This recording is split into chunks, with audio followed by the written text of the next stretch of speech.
Before getting to the video, this will be a different video than my prior ones because today I'm going to go through years of data collected from a divorcing men's group on Facebook. The hope is to help you realize that you're not alone. It's important to note that these are just numbers, but numbers can be a powerful predictor of how you may be feeling or doing during your divorce. Nearly 3/4 of divorcing men seek some kind of professional help during the divorce. Point is, don't go through this alone. Lots of costly mistakes can be made. Hire a professional divorce and recovery coach. Our job is to speed up the recovery process, give you some guidance, and help you come to terms with some answers. From the moment you step on the phone with us, we begin your transformation. If you're going through a divorce or been through one and just feel stuck, reach out. Check out my site under the comment section by pressing on the X, then the up-down arrow, and making a free appointment because you shouldn't do this alone. And frankly, I wouldn't be doing this if I did not feel that I was the best. Now, let's start revving that engine.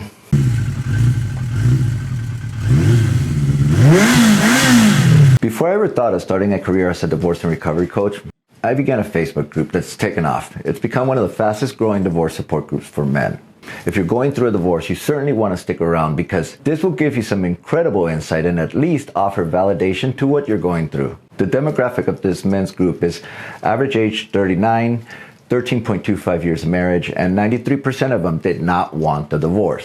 A common theme in this group is that their spouse was contemplating it for at least 2 or more years. So think about this. Your spouse, she started strongly contemplating divorce for 2 or more years till she couldn't take the weight of her reality anymore. And that's when she says to you that she wants to break the vows, the ones that you two took. She's not doing it to hurt, but that's a moot point because inevitably she's going to come off as the bad person. Asking her to change her mind at this point will be like moving a needle back in time. And the reality is that men, we just don't recover as well. So what's going on? What's making them want out? Remember the demographics of this group because it's not the general population. Here's what's happening. 53% of the men polled said that confirmed infidelity was directly responsible for the dissolution of their marriage. Often, after the men found out, they gave their spouse the opportunity for forgiveness and to continue the relationship with them. Now, well, according to the Institute of Family Studies, 20% of husbands and 13% of women cheat. The disproportionate number is because of the emotional affair that takes place. That's why 53% of the divorced guys get divorced. Married women 30 years and younger now surpass men on cheating at 11% to 10% men. The danger is that while men cheat for the one-night stand, women, they have an emotional affair, leading to over 50% of divorces. So what do? What are your first steps? Whether a husband wants to or not, 70% of them retain an attorney within the first month. Highly intelligent move because as a divorce coach, the first thing I'd say is to find out your legal options. Moreover, depending on the state that you reside in, the longer you wait to retain an attorney, the longer it looks like you're still married. Me, for instance, during my first divorce, I was only married for 3 years and separated for 2. She argued we were married for 5 years, and that affected the length of alimony, the retirement of the 401k, and even attorney fees that we had to discuss the time that we were married. So get protected right away. What about living arrangements? 85% of couples will move out within the first 6 months of their talk. None of the couples moved out between 6 months to a year. Therefore, if you're still living together after 6 months, there's a good statistical chance that you'll still be living under the same house for the year. What was interesting, however, was who moved out. Conventional wisdom says that men move out, but with the demographics in the group, 52% of the women were the ones to move out. Remember that many, they had a plan to do this, and many moved out with their new boyfriend.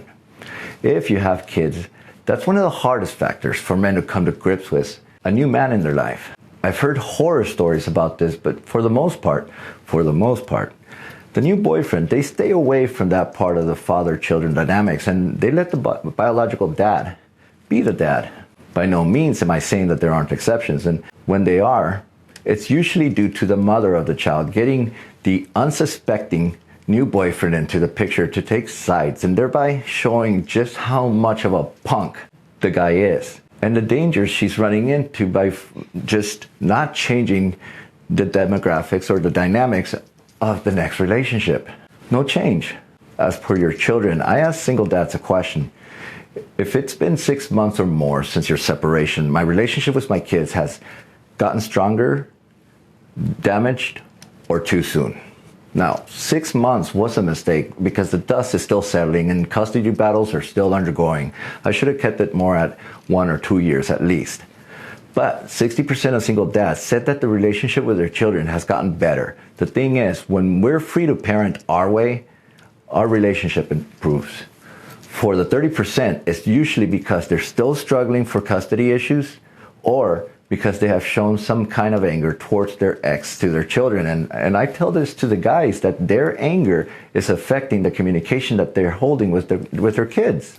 Moreover, fathers say that after 2 years, despite all the fighting and court battles, nearly 70% of the fathers end up spending more time with their children than what the court says, despite no change in child support. This makes me wonder, did the mother of the child underestimate your contribution as a father? Do the children begin seeing their father over their mother as the role model? Or was it all done to maximize child support? I believe it's a combination of all three. So what is our biggest concern in the matter of divorce? I did a video on existential crisis and asked the group to watch the video before participating in the poll. That way, the group knew exactly what it was. 94% of the men stated going through some kind of identity crisis. Fact is, we're not players. We're family men, husbands, fathers, providers. That part of our identity is most of who we are, and only to lose it and think, now what? That's one of the hardest part of men where I work with, finding themselves again.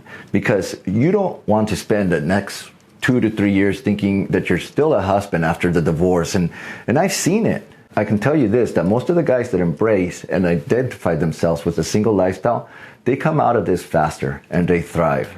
The other common concern nearly single men have is, dude, I'm 39 years old, I have 3 kids, and now what? I have to start all over again. Who's gonna want me now? I'm washed up. 57% of newly separated men question whether they'll find love again. And when I mean love, I mean with the same level of intensity that they felt for their wife. Those guys that are divorced 2 years or more, they answered that question. 56% of them said that hell yeah, they found love again. Their general consensus was that their ex, that one person they loved the most, that they once saw as the most beautiful person alive, it was all BS and that there's better fish in the sea. So how long does it take the average man before they start dating? Pretty quickly. 33% of them started dating within 3 months. Only a quarter wait past a year, and it's usually because they're just not ready. Many feel like dating means another long-term relationship, but even relationship counselors will recommend people date multiple people at the same time. Others, they're not ready because they feel that they need to focus on themselves. But when they tell me this, I hear a lot of them focusing on their ex rather than on them. So I question what that means. So what is the general consensus when a guy goes out and begins dating? A large majority say that they underestimated themselves in the market, proving that you're not the piece of shit loser that you either thought you were or were told you were. Question is, does sex help? For the majority, it does. 39% said that it was too soon. But for those that it did help, many became hypersexual. Many had multiple partners at the same time. And when I say at the same time, I mean at the same time. Professionals are at odds whether sleeping with someone helps, and the general consensus is that if your self-esteem is low and you feel as though you're never going to find someone, sex, or intimacy as they call it, it may help. But look at this slide indicating the percent of men going limp during their first sexual encounter after their divorce. For the record, I was one of them. For many, like me, it's a combination of pressure to perform and the use of condoms. For a few, there's some form of guilt and even fear that now that they've done it, their ex will now never take them back. During this question, I took the liberty of asking men if they've ever faked an orgasm, not after their divorce, but during some time in their life. And the consensus is that we also fake orgasms. 3/4 of men go through some kind of counseling, and they need to because they're starting over again with lower self-esteem and questioning their purpose in life. It's just not easy. Moreover, mistakes will be made during this process. Men's mental health is, as I see it, it's our silent epidemic. So hire a professional divorce and recovery coach who's been through the process. Our job is to speed up the progress and provide you with guidance and options. You don't have to hire me, but I tell you this, I wouldn't be doing this if I did not think that I was the best. Most guys, their go-to when they get divorced is they start kicking their own ass, as in they start working out. 82% stated that 3 months post-separation, they're more physically fit than they were when the process began.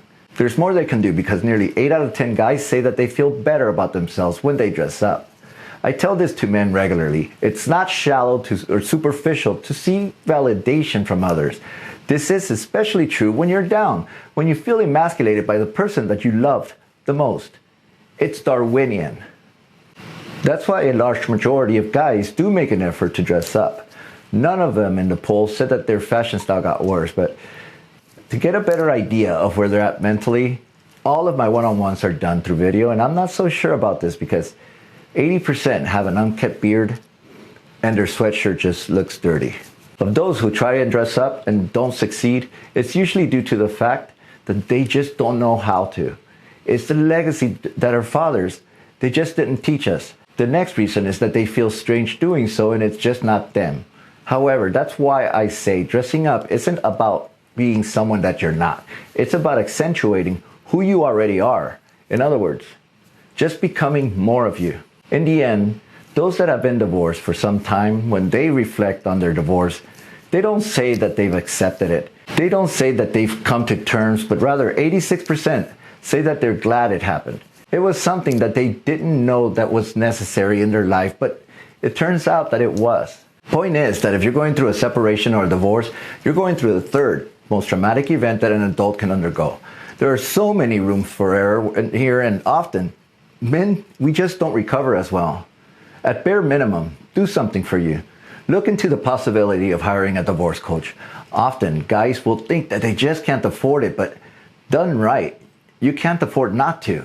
And a good one will look for options to try and save you from making incredibly bad fiscal mistakes, thereby pretty much having the program pay for itself. So go through the comment section and make your appointment today, because don't do this by yourself and you can't afford not to. Thank you very much. I'ma wake up